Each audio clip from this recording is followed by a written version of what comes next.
hear a telephone conversation. Now you have some time to look at questions 1 to 6.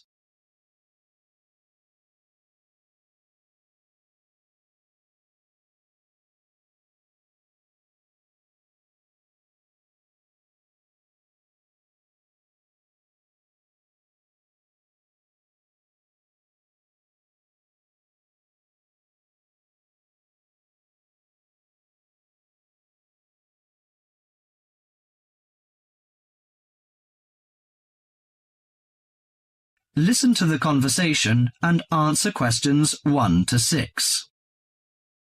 Good morning, Country Comfort Albury. Oh, hi. I'd like some information, please. I'd like to find a double room to stay for the weekend. What kind of rooms do you have? Well, we provide a variety range of accommodation depending upon your likes. The guest house room costs $45 per night. It provides air conditioning and shower, and a waterfront room costs $80 per night. It has got its own balcony overlooking the foreshore of the lake. We've got a kid. How do you charge for children? Extra bedding is available if you require that. If the kid is aged 12 and below, the cost is $10 per night for the guest house room and $15 for the waterfront room. Do you have a swimming pool, tennis court, or something like that? Yes, we've got a swimming pool, which is free for all the guests. But the tennis court charges $8 each hour, including the rent of rackets. How about other facilities? We provide free off-street car parking and internet access. We also installed in-house movies, but that costs $4 per hour. Oh, we don't think we need that, because of the kid, you know. We don't want him to see movies on the weekend. Well, we also offer ironing equipment in the room. That's useful, I think.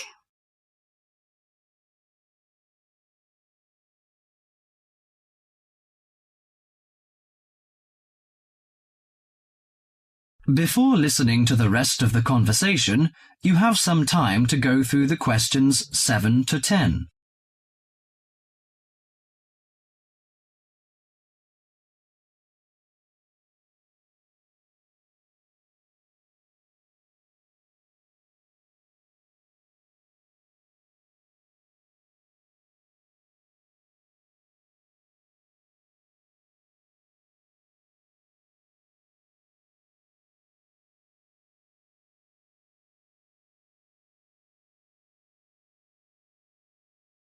Now listen to the last part of the conversation and answer questions 7 to 10.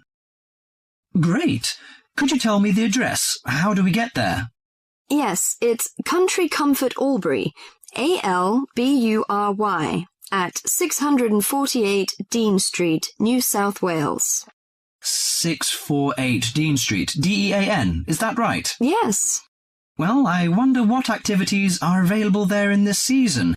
You know, we want to have an indulgent weekend in the boring winter. Oh, you'll not get bored here. You know, Albury is the perfect base for alpine skiing. Besides that, winter's frosty alpine air encourages walks through mist-laden valleys. You can walk alongside rushing streams and waterfalls. After returning to the warm and comfortable lounge, you can sit by the open fire. I think this is the ideal time of year to nourish your body at the Salus Spa. The idea of skiing doesn't appeal to me very much, but it sounds good to have a relaxing walk through the valleys.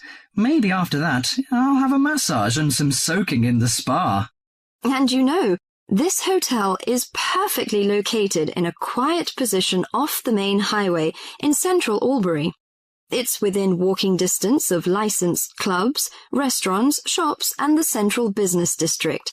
It's known for its excellent cuisine and warm Australian hospitality. Good. It's a good idea to taste the tasty dishes in one of the restaurants. My wife may be interested in shopping. She's always keen on that. I think I'll contact you later. Thank you very much. That is the end of section 1.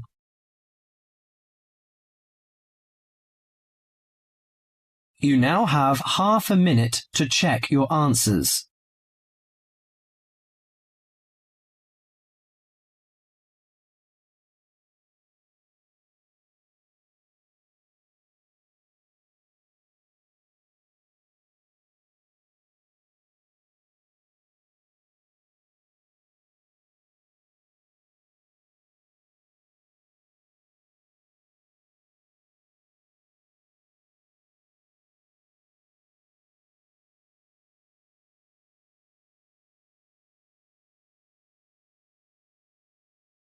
Section 2.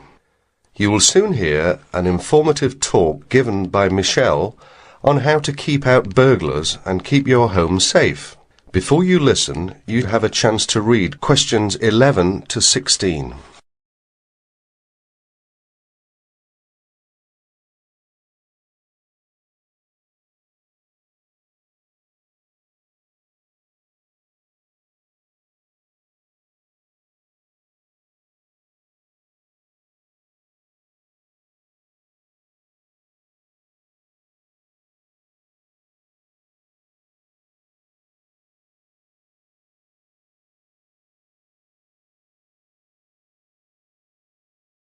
As you listen to the first part of the talk, answer questions 11 to 16. Keep 'em out. There's no fail-proof way to keep out a burglar, but every little bit of deterrence helps.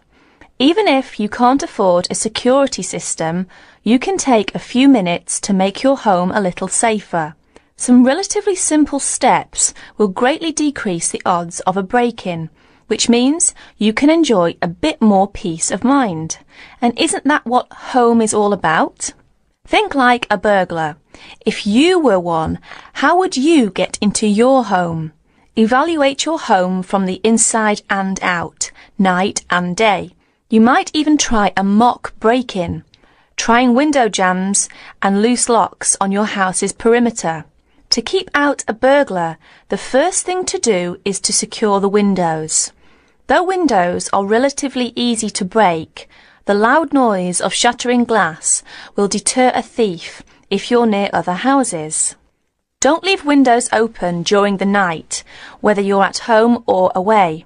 That's a common sense precaution, but a surprising number of people forget to do just that. Use a pick-proof locking device for your windows. Make sure the frames are solid. If you're beyond the earshot of your neighbours, they won't hear the glass breaking. Consider installing a plexiglass sheet for the more accessible windows. This will make entry through them more difficult. Your doors should also be secured. If you don't have a peephole, install one in the front door. If you have one, make sure that you and your family are in the habit of using it.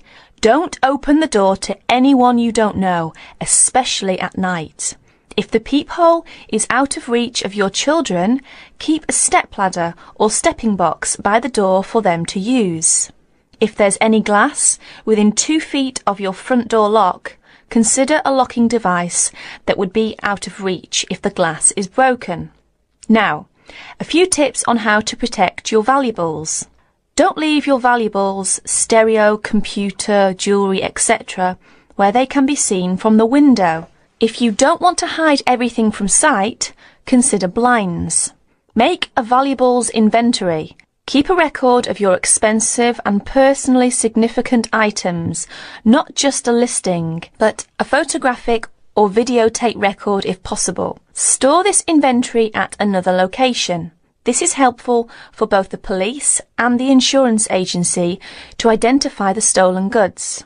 Use an engraving pen to mark these items with some kind of personal identifying information, such as your initials, in an inconspicuous place. This also helps record your possessions in case of any other mishap, such as fire or flood. Now look at questions 17 to 20.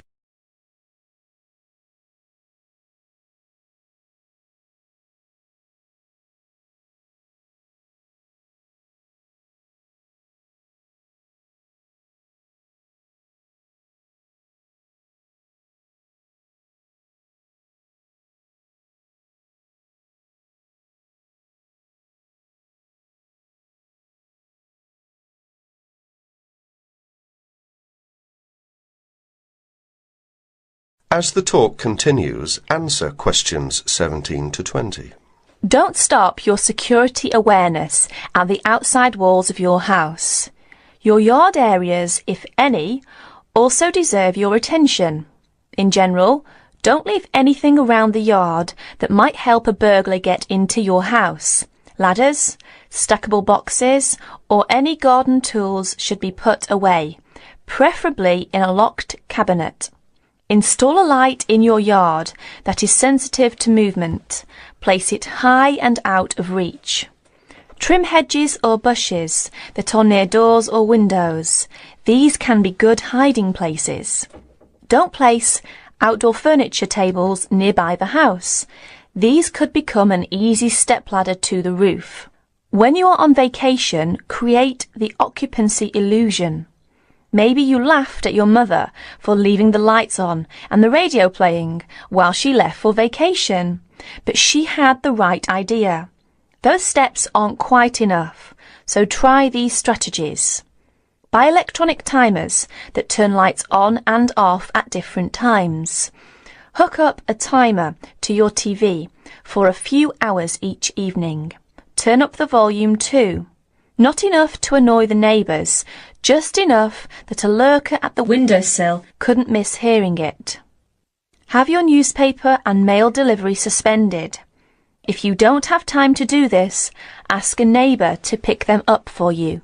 Ask a neighbour to park in your driveway or parking place. Think about having someone house-sit your home. If it's a relative or friend, it may cost you no more than the contents of your refrigerator. You can also find professional house-sitters or house-sitting services that find someone to stay while you're away. Leave your shades as they are normally, or at least don't close up everyone. One sign of a vacant house is closed shades during the day. Lock your garage door with a padlock.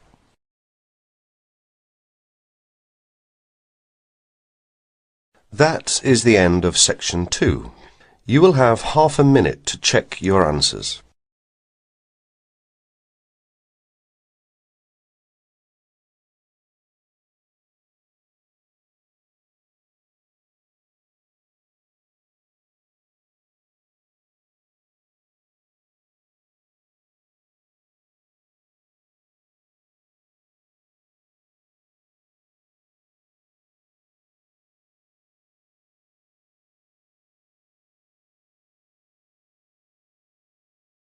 Part 3. You will hear an extract from a talk about the congestion charging scheme. First, you have some time to look at questions 21 to 25.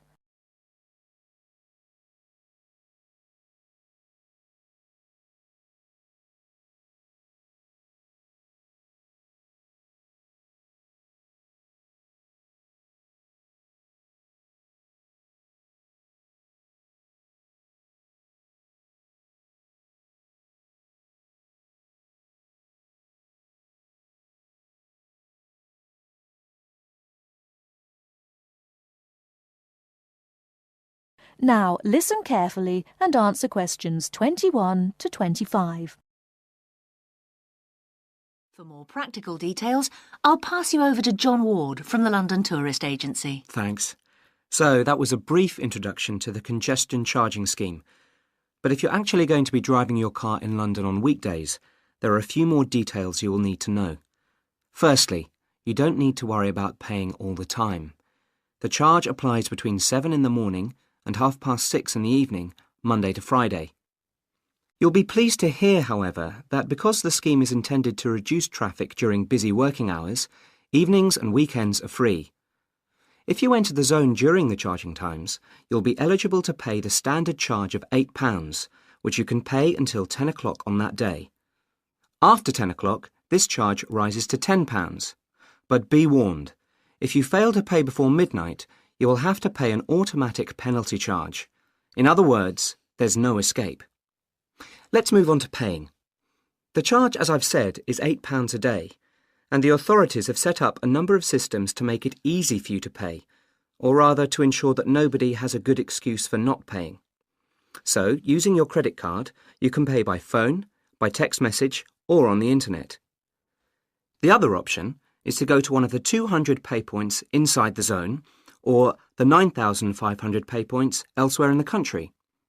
If you know you're going to be driving in and out of London on a regular basis, you can buy weekly, monthly or annual passes, rather like a railway season ticket.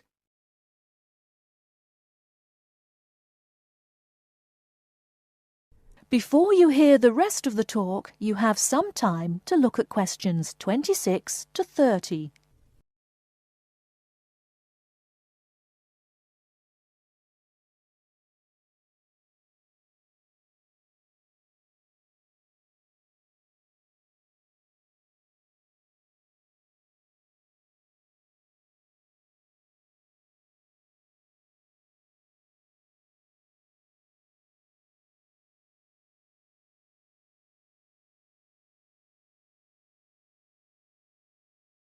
Now listen and answer questions 26 to 30.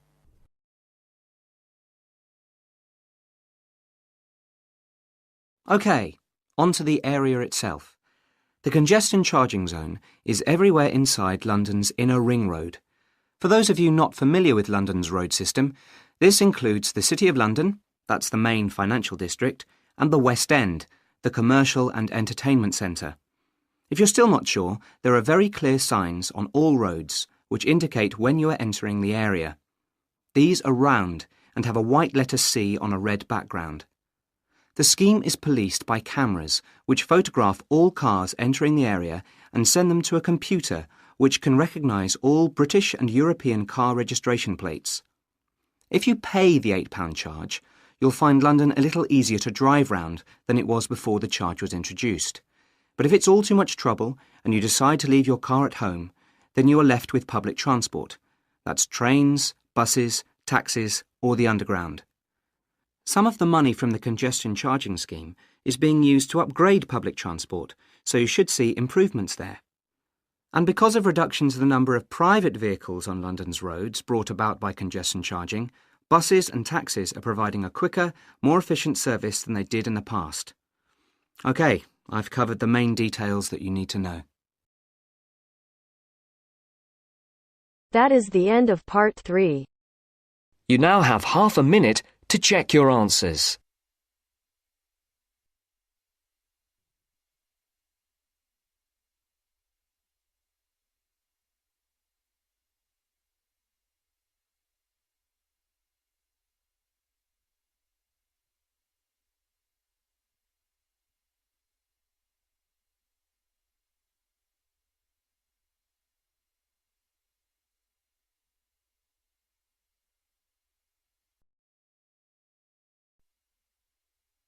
Now turns to part 4.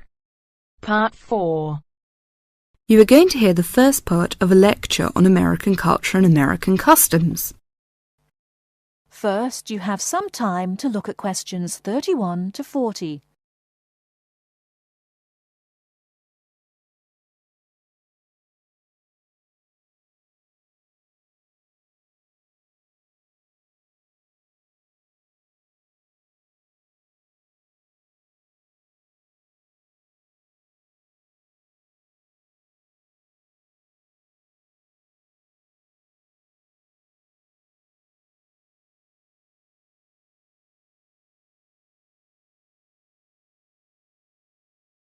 Now listen carefully and answer questions 31 to 40.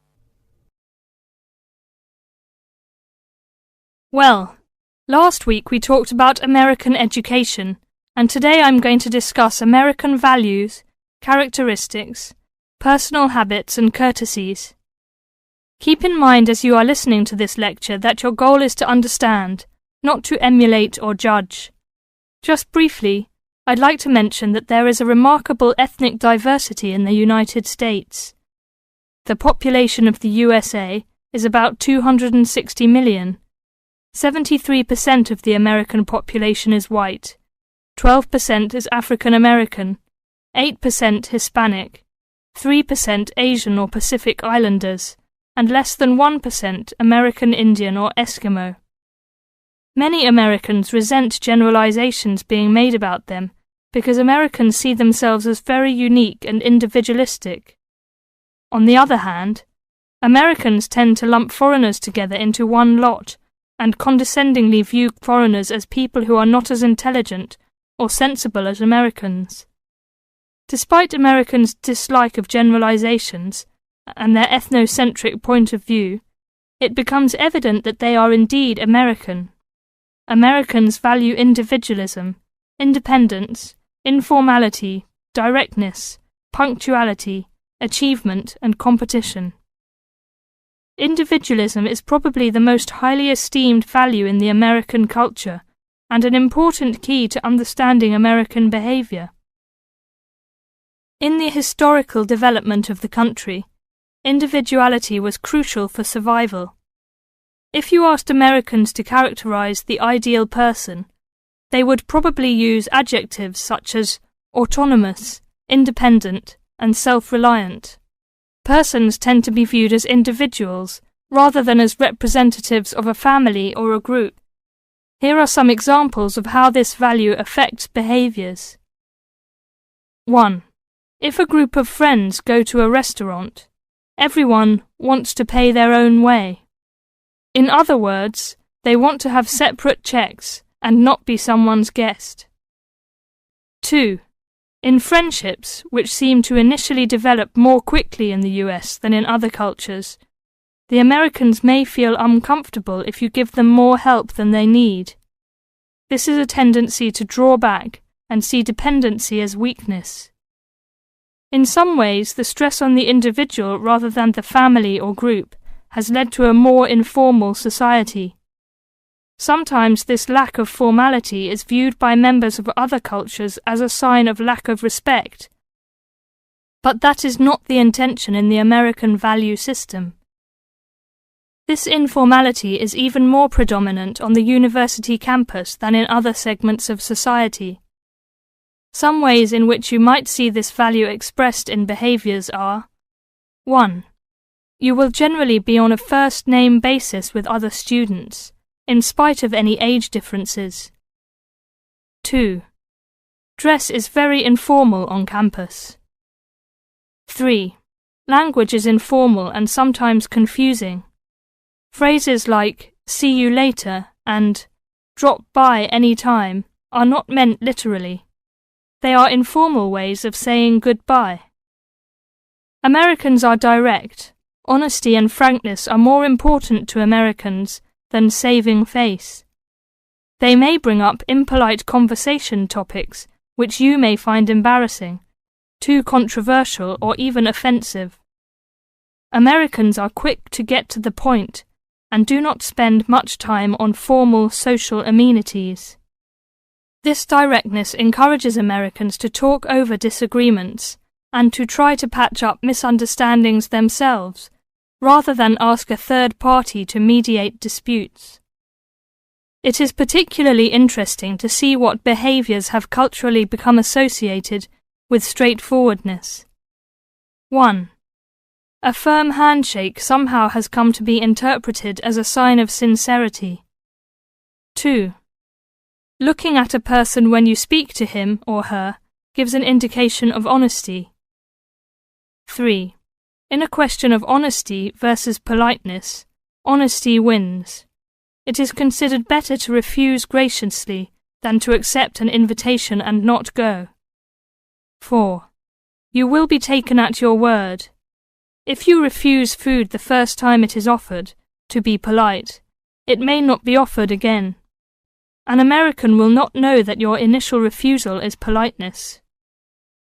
Great value is attached to time in the US. Punctuality is considered an important attribute.